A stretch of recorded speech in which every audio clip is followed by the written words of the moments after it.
Hello everyone and welcome back to my channel. For today's video we are going to be doing a big girly catch-up talk.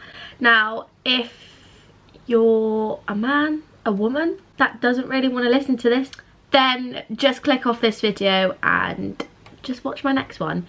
If this really isn't for you, there's going to be talk on contraception, periods, hormones, etc. So if you don't want to listen to that, then just click off. It's absolutely fine. I won't be offended. Please make sure you do like and subscribe if you haven't already. And I'm really excited for this video. A few people sent me in some questions over on Instagram, which is really nice, so thank you to those. And we're just gonna get straight into this video and do a girly catch up. Right in. The first question is, how are you and Callum? We are absolutely fine. We've probably been the best we've ever been, really. Still engaged. Here we are. Here's the close-up of the ring. It's looking a little bit dirty.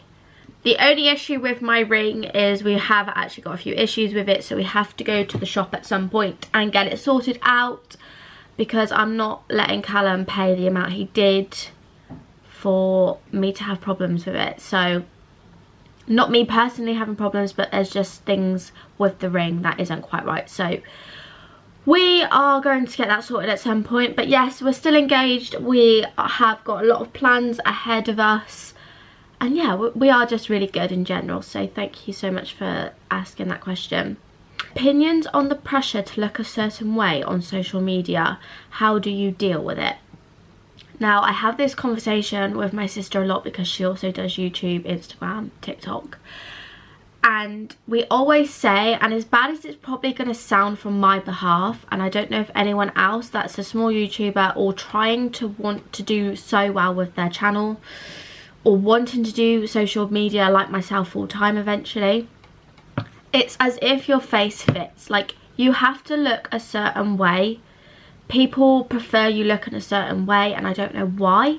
I don't know why this society is like it is, but it is one of those things where you have to look a certain way online. You have to sort of put certain content out for people to actually like you, and it's, I'm not gonna lie, it's hard trying to want to do this as a full-time job but not actually getting anywhere because people don't like you for who you are. But I've sort of said to myself, it is what it is. I am my own person. If people actually genuinely don't like me, then they don't have to follow me. They don't have to watch me. Just block me if you don't like the way I am. But yeah, there is a big pressure on the way you have to look on social media, which is really sad. And I understand why a lot of people get real bad mental health because they look at certain people a certain way. But let me tell you, half of those people you see on your Instagram, Facebook, Twitter, TikTok, anywhere, they do not look like that in real life, okay? Yeah, I'm all up for a filter, but not to completely change the way I look. Like, people will change their face, they will change their appearance just to make themselves look better online. In real life, they don't actually look like that. So please don't put so much pressure on yourself and just be you, be yourself. I mean, I come on TikTok, YouTube, whatever, with hardly no makeup on. I show my acne skin, so please don't feel like you have to go out and get lip filler, Botox, anything like that. Just be yourself and do what you want to do. Next one is, how do you cope with the constant questions on marriage and babies? I'm not gonna lie, it is draining. I think there should never be a question to anyone about babies at all, because you don't know that person's situation. Like, a few people have asked me about babies. Please don't ask me, because as much as I don't know if I can have children or not yet, like, I've not been in that position whether I can get pregnant or not. Do you know what I mean? And there is people out there that generally can't get pregnant. They've lost a baby, they're going through something. You just don't know someone's situation. So for people to ask me and Callum, when are you having a baby? Just, it's quite personal, and I don't think people should be asking anyone that question at all.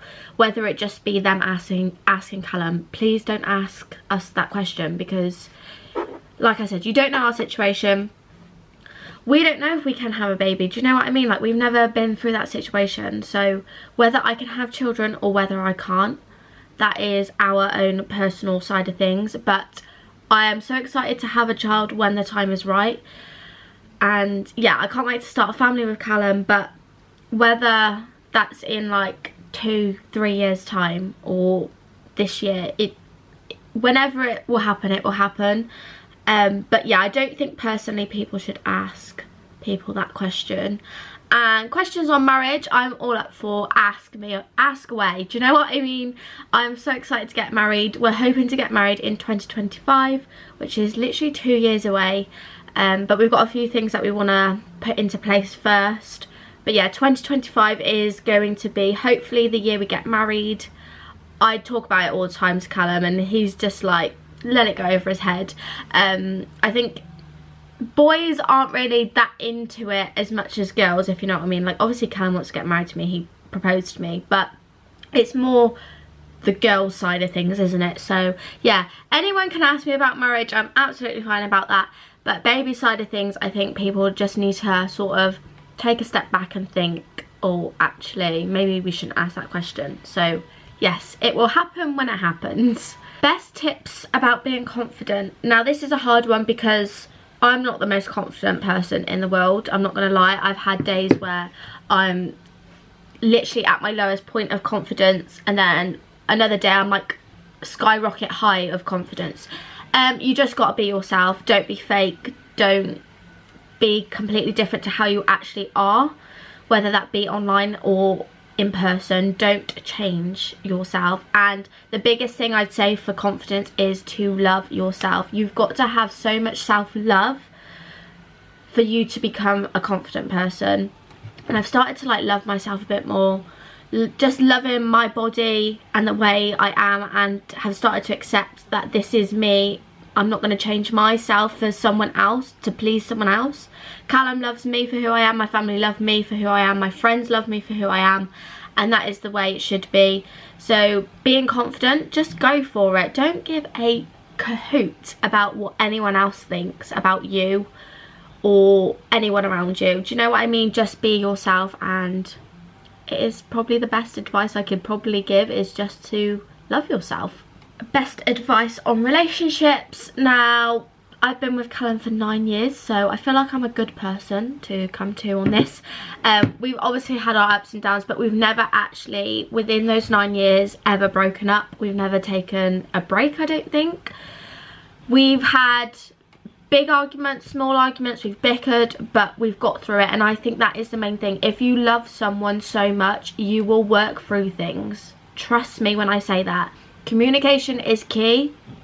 Trusting one another is definitely a big factor. Like, you have to learn to trust each other. If you don't trust that person, then you really shouldn't be with them. As harsh as it is, if you generally cannot trust your partner or trust someone that you're seeing, they're not made for you. There is always one person out there in this world for you that will love you for who you are. Don't settle for less, honestly.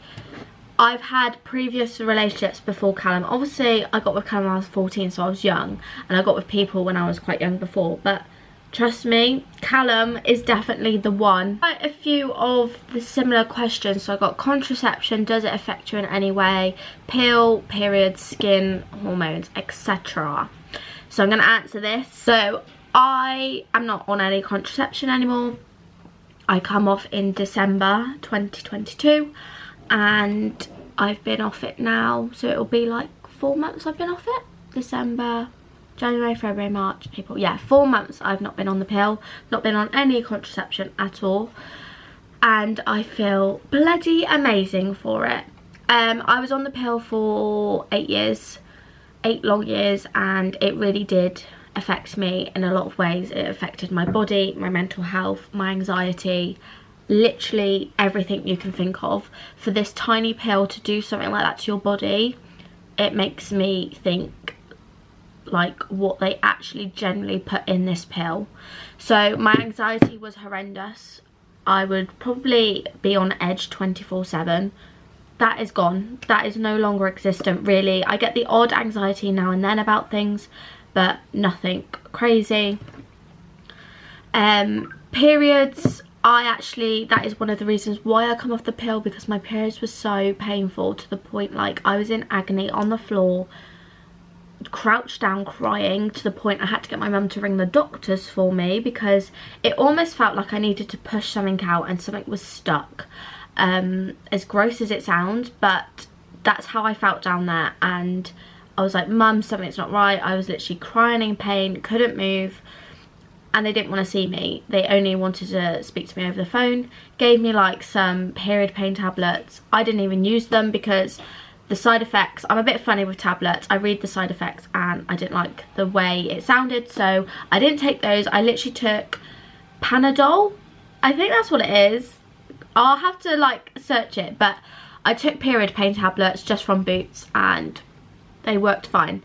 But I was just really concerned at the fact that I could feel something needed to come out and I needed to push something, but nothing came of it. It was just obviously so blocked up where I had irregular periods when I was on the pill for such a long time. It just started to get on top of me. So I've come off. My periods still aren't the best. The first day is horrendous. I'm still in a lot of pain and I still sort of get that feeling where I need to push something out, but it's not as bad as it was when I was on the pill. I am sort of thinking of going to the doctors and talking about if they can test me. I don't know if they do test for endometriosis because I've got a lot of symptoms of that. But yeah, that is the situation with periods. A lot of things happened when I was on the pill, so I was really moody, really hormonal all the time, literally taking everything out on Callum, having arguments with Callum when it was just not necessary. Sex drive was awful. Again, periods. My skin was actually really good, and I think that was the only thing that was good about the pill. I didn't really suffer with a lot of acne or anything since being off the pill. I unfortunately have got my acne back, which is really, really sad. So I've got put back on my acne medication. It's currently not working for me, so I'm gonna have to look at a different route, but I have started to get it all back here. I am cracking a lot around here. I've got it all on my forehead. You can't really tell at the moment because I've got foundation on. But yeah, my acne has come back. I'm also getting it on my back as well, which I've never suffered before with my back. So that's the only thing I would say about coming off the pill, is that my acne is quite bad again, but it is the best decision I've ever made to come off the pill. I'm not saying, guys, you have to go off the pill. I'm not saying that at all, but it was just something that I wanted to do. And again, no, it's not for me to have a baby, because I think people automatically think, oh, she's come off the pill, she wants a baby, la la la. No, I've done it for my own mental health, and generally my well-being, I feel so much better. I don't feel poorly all the time. I was constantly getting headaches, constantly feeling sick in the morning, evening, bloating. I haven't got any of that anymore, guys. Like, I just feel like the best I've ever felt in a very long time. I suffer still with the odd headache, but that's just because I don't wear my glasses all the time. But yeah, that is the situation with that. So I hope that sort of covered that side of things. So if you are on the pill, let me know down below if you ever suffered with any of those symptoms that I did, because that is generally why I come off and took myself off the pill. Do you want to do this full time? So I'm guessing they mean like social media. Yes, I'd love to do this full time one day. Like, it's always been a goal of mine. I literally manifest it every day.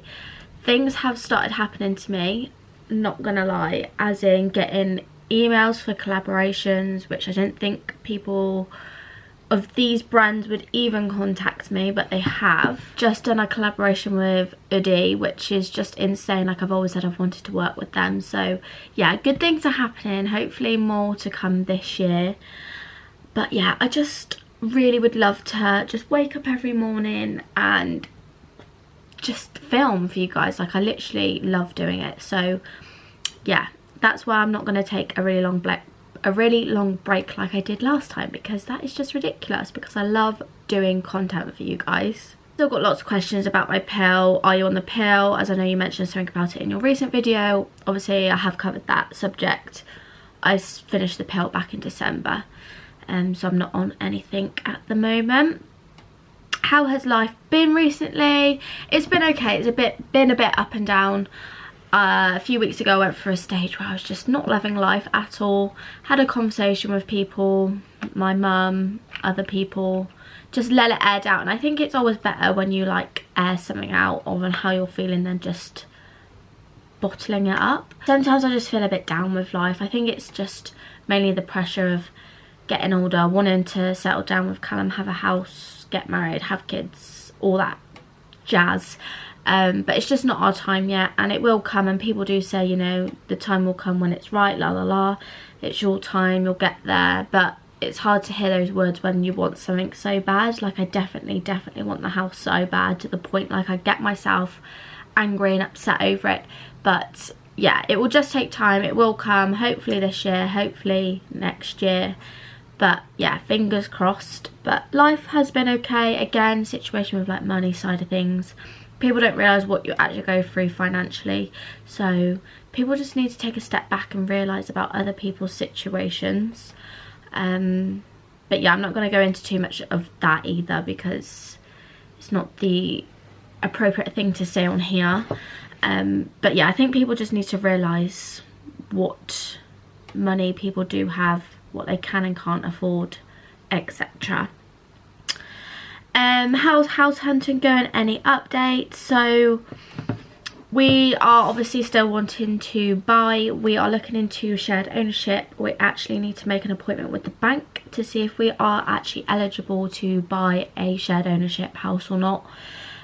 We just feel like that's the best thing for us to do right now than to get a full mortgage. I personally, on my wage, can't afford a full mortgage. I've looked into shared ownership, and me and Callum possibly could get a shared ownership mortgage together, so we're going to look into doing that.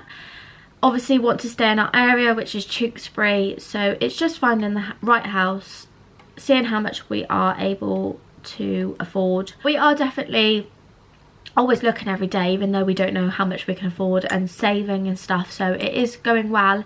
It's just not being quick enough. I always said like the end of this year, beginning of next year, which still could possibly happen. You never know in life, but possibly next year will be the year that we move out, fingers crossed. I love my parents so much, I love living with them, but it's starting to get a bit too much sometimes, and my mum knows that anyway, because I've had a conversation with her about it. We just get on top of each other, and me and Callum are always in this one room, and we just would love to have our own sort of space as well from each other, because we're always together. So it'll be nice to be in one room of the house and then Callum in another room. But yeah, it is a slow process, but we will get there at some point. Last question I got was, are you 100% coming back to YouTube and Instagram? PS, miss you. Miss you too, I haven't seen you in ages. Yes, I am 100% coming back to YouTube and Instagram. Obviously, I've been quite active on my TikTok anyway, but yes, I am back, and I'm really happy to be back on my social medias, just posting content. I feel like it really boosts me as well, boosts my mental health, makes me more confident for some reason as well, which is really odd. But yeah, I'm really happy to be back and getting content out for you, and I've really bloody missed you all so much. I've missed just sharing my life with you, you know.